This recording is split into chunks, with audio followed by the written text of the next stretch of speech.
A'udzu billahi minasyaitonir rajim. Bismillahirrahmanirrahim. Rabbi shrah li sadri wa yassir li amri wahlul 'uqdatam min lisani yafqahu qawli. Umratul Qadha. Pada bulan Dzulqa'dah tahun ke-7 Hijrah, Nabi dan sahabat-sahabatnya berangkat ke negeri Makkah mengerjakan umrah yang telah diputuskan dalam perdamaian Hudaybiyah. Umrah itu dinamakan Umratul Qadha, artinya umrah patusan. Karena ini telah diputuskan dalam suatu perdamaian, orang Yahudi, orang Quraisy takjub melihat hebatnya pasukan itu, terutama karena melihat kaum muslimin sahabat-sahabat dan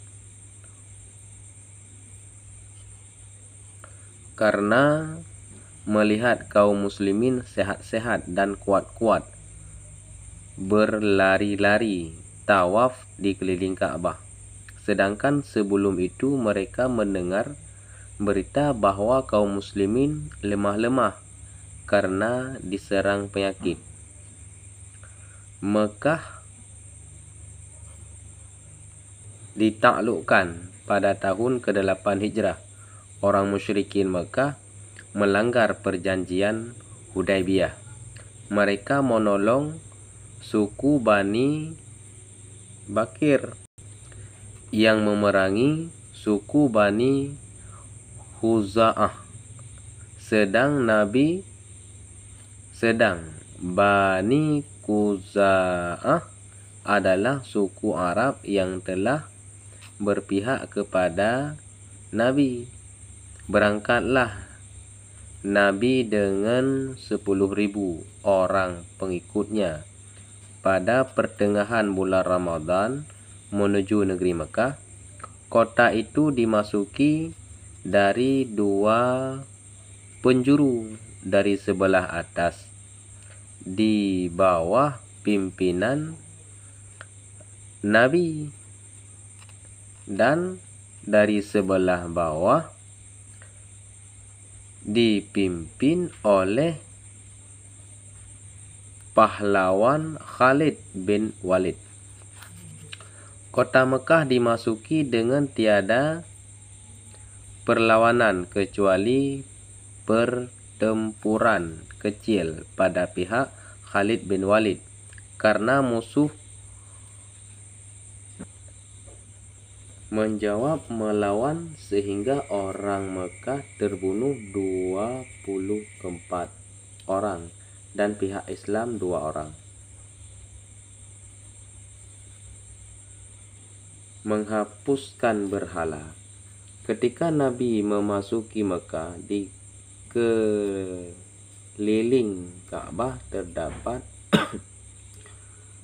360 berhala.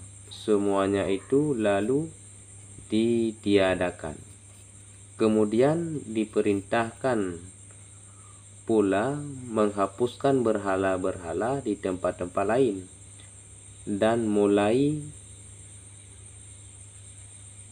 saat itu sucilah tanah Mekah daripada penyembahan berhala.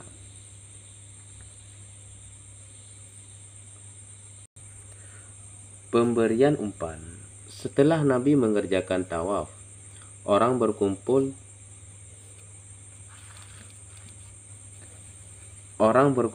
di keliling sambil menunggu-nunggu dengan cemas-cemas apakah yang akan dilakukannya terhadap penduduk Mekah yang telah memusuhinya dengan laku yang amat kejam, yang sekarang telah dapat ditaklukkan itu. Di sini Nabi menjanjikan menunjukkan ketinggian budi dan kesucian cita-citanya. 1. Tawaf ialah suatu ibadah yang dilakukan dengan mengelilingi Ka'bah 7 kali. Katanya, hai sekalian orang Quraisy, apakah sangkamu yang akan kasar buat terhadap kamu? Sangat mereka, Tuan akan berbuat baik karena Tuan saudara yang mulia, anak dari saudara yang mulia. Nabi lalu bersabda, pergilah, kamu telah dibebaskan. Maka berduyun-duyunlah pada hari itu penduduk Mekah, laki-laki dan perempuan, datang masuk Islam.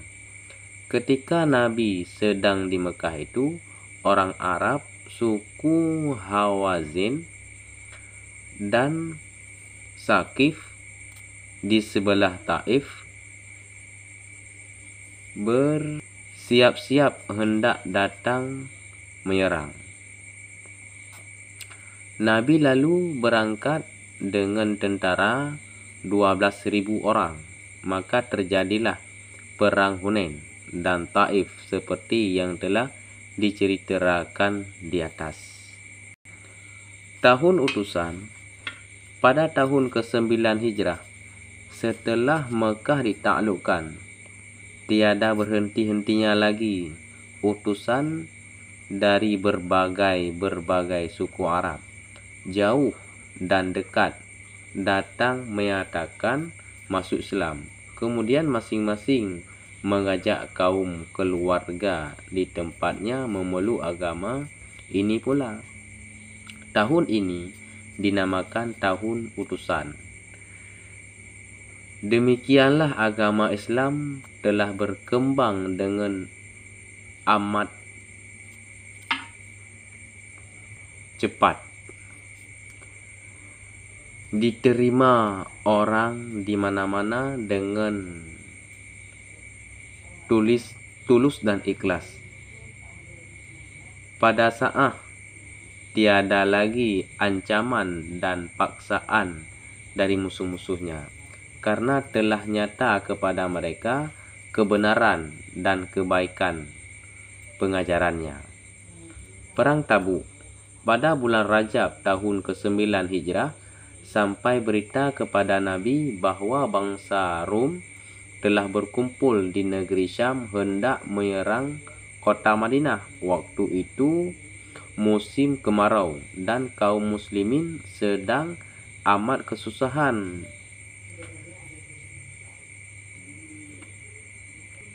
Meskipun demikian, Nabi terus mempersiapkan pasukan perang sejumlah 30.000 orang untuk belanja pasukan perang yang besar ini. Sahabat-sahabat telah berkorban. Abu Bakar mendermakan semua hartanya sehingga habis 4.000 dirham, nama semenjak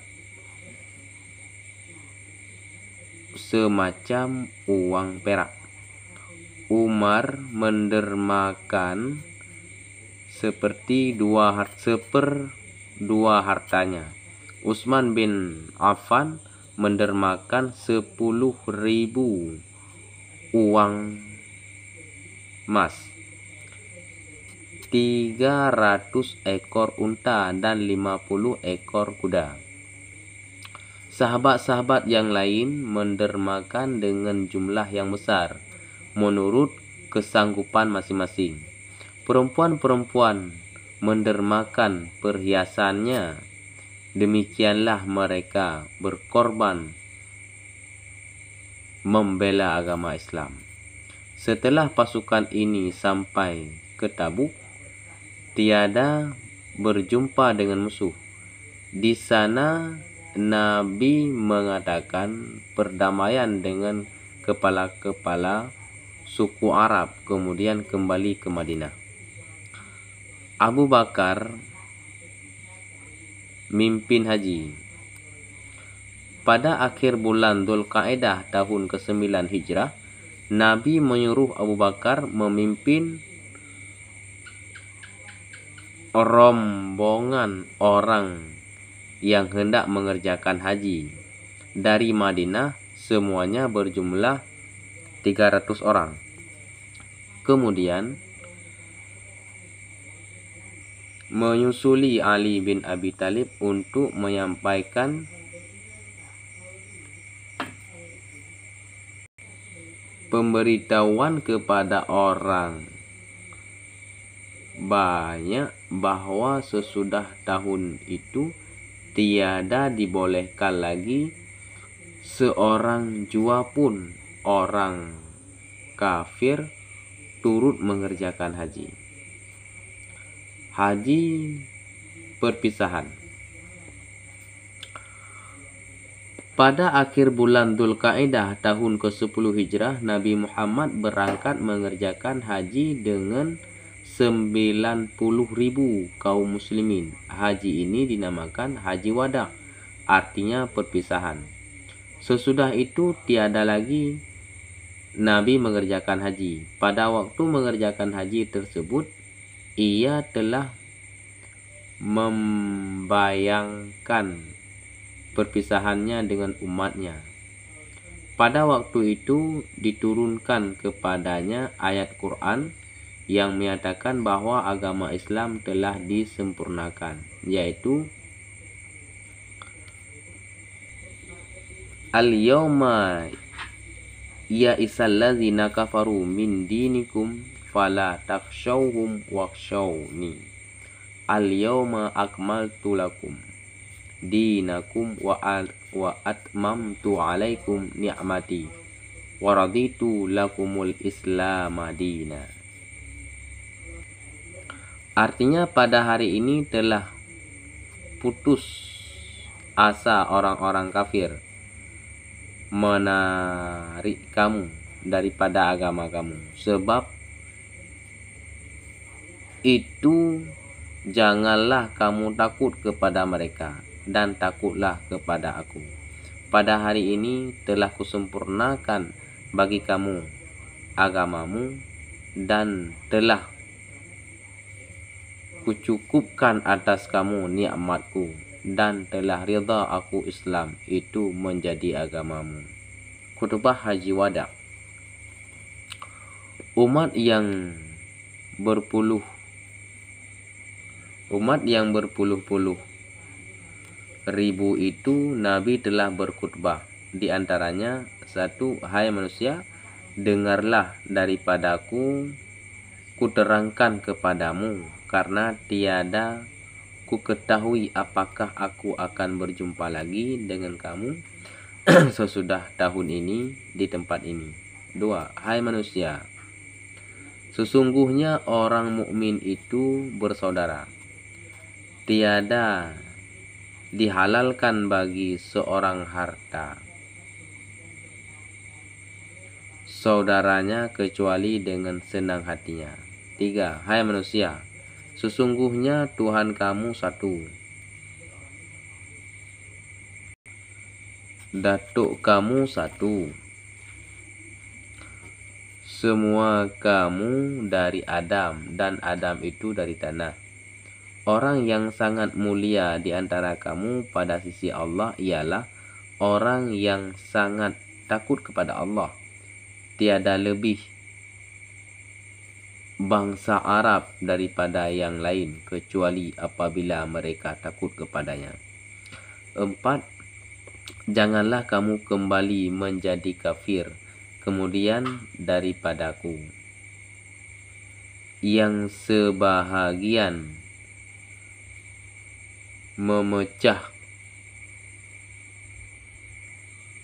memecah tangguh sebahagian yang lain.